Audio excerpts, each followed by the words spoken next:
Chris Williams, Chris Williams.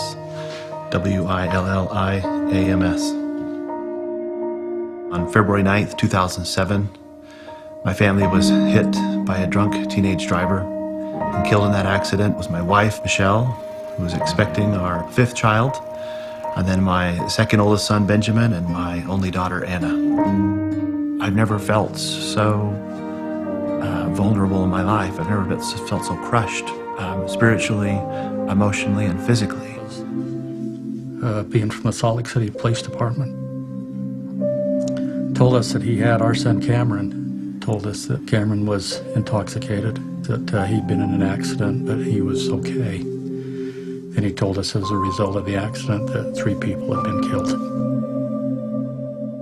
Did feel anger, or there was just a deep sense of loneliness. I didn't direct that at the person that had caused this. It directed itself at the Savior. As I looked out the driver's window and saw the overturned car that had hit us and struck us, in my heart I didn't know, and in my mind I didn't understand or comprehend still how it had happened, or who had done it to us, or what the circumstances were. The only thing I remember feeling and sensing is that I needed to let this go. About a year ago, Chris and Cameron met for the first time and talked.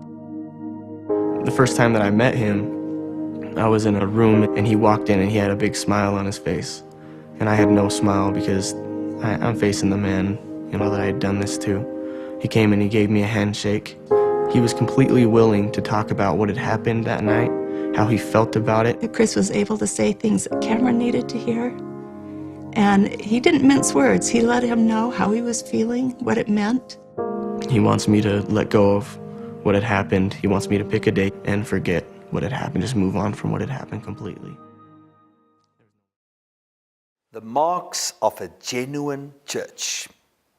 We've discussed a few of those marks, and tonight we talk about Matthew 18, verse 21 and 22, which is, to me, one of the most important: to forgive.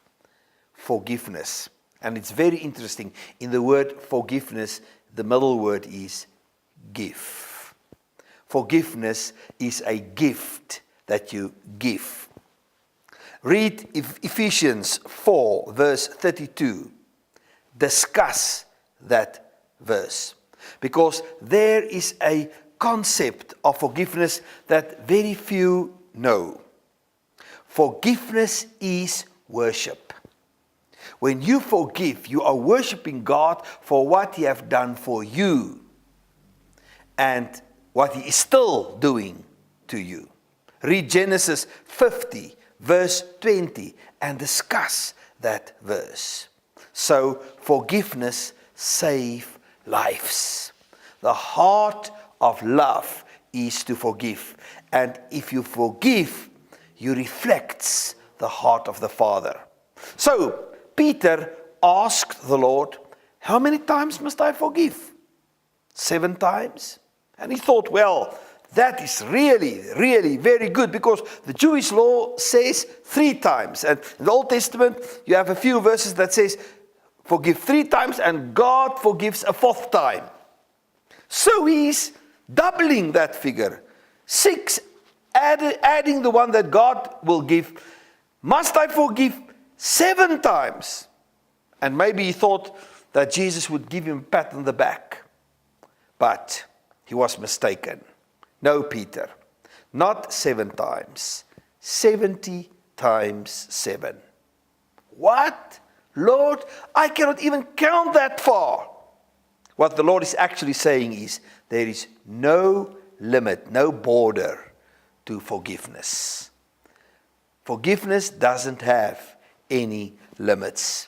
If you stop forgiving, you are stopping to love. And when you stop loving, you stop living.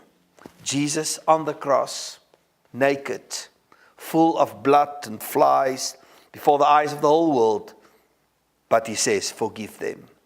Stephen, they were throwing him with stones, and he was dying a horrible, painful death, and he says, forgive them. Do we have any right not to forgive? Do we have any excuse not to forgive? If you still harbor the pain, you have not forgiven.